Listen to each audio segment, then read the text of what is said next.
Right, James. So the key of C. So what I'm going to do in this video today is just go through the chords, the scale, and some of the shapes, some of the phrases that we did. So, and I'll send you on that little sheet as well that kind of goes down through it. And if some of the what's on that sheet is you're not sure about it, don't worry. I want to go through that with you next week anyway. So, okay. So the chords first of all, chord of 1, C major. Chord of 2 is D minor. Chord of 3 is E minor. Chord of 4 is F major. Chord of 5 is G major. Chord of 6, which is the relative minor, is A minor. So we're also in the key of A minor here. Chord of 7 is B diminished. The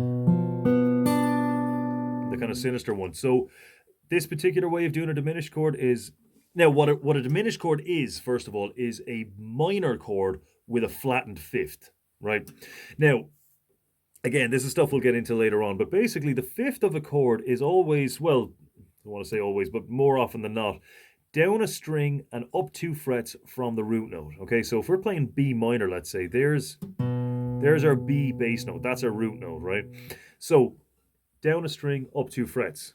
That one. So that's our fifth. So if we just bring that down a string, now this is, now keeping in mind that's not the only fifth in the chord, but just for theory's sake, we'll do it this way. So there's your B diminished. B minor, B diminished.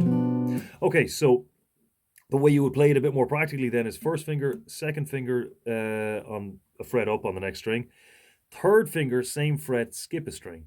Okay, so you're skipping the G string, so A string, D string, B string, and then little finger on the G string, 4th fret.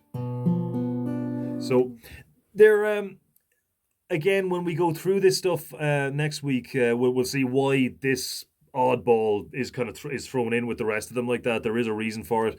Other than that, though, diminished chords are very interesting. They have this kind of, obviously, a kind of a weird vibe to them that's that major and minor chords don't have. So they are worth having if you're in the mood for something a bit more spicy. I don't know, whatever word you want to use there. So, okay, so now that's the chords. So that's just a family of chords that you can take around. They all work together really well.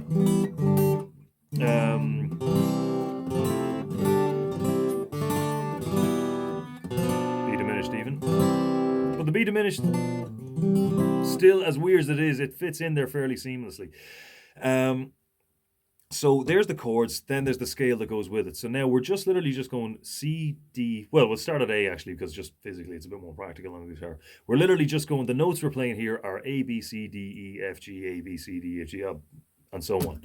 So do that then. Here's the position. It's open 2, 3, open 2, 3, open 2, open 1, 3, open 1, 3. And you can finish it off if you like by going up to the 5th fret. So...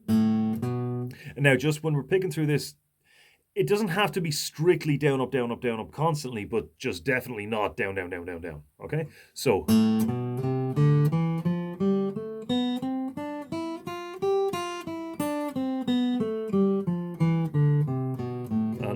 over again, just kind of walk back over. Now, I know I'm doing it pretty quick there, but, you know, slow right down, as slow as you need to do it to get it steady.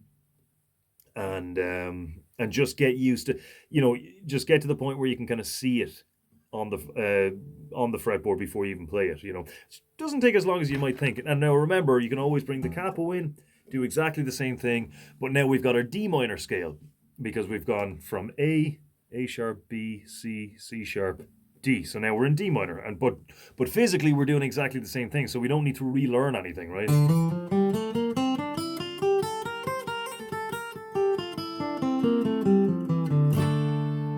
Okay, so some of the phrases we did then. So that's 3rd fret, pull off. 1st fret on the next string, pull off. Hit the 2nd string on the G string, 2nd fret on the G string, and then just pop those open ones.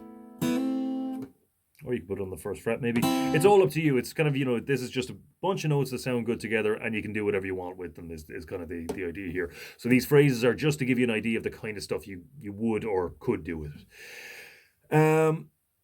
Next one we did was the kind of tenacious D one. So we're hammering on middle finger and good, give yourself a good bit of clearance, really come down hard on it. Open D to second fret, open G to second fret, A bass string, and then just hit your A minor chord. Then another one we did was I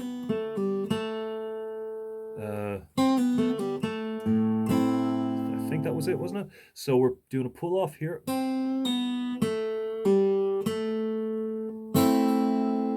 So pull off first fret on the second string, pull off second fret on the G string, come back to the second fret on the G string, back to the first fret on the A on the B string, and just hit it. And as I was saying, one of my favorite things to do with this particular shape is just something that starts off with that little digga-da-bum. I just like how it pops, whatever. So all it is just you're planting both of these fingers down, third fret, first fret on the B string at the same time. So hit it, drag it off, and then drag it off again. So you're kind of peeling your fingers off the string. And then hitting the second fret on the G string, and then doing whatever from that. Now, keep in mind that it's not this. Okay? There's no gap between here and here. It's just da-da-da-da. So you don't want a da-da-da-da. It should be da-da-da-da. All equal length notes.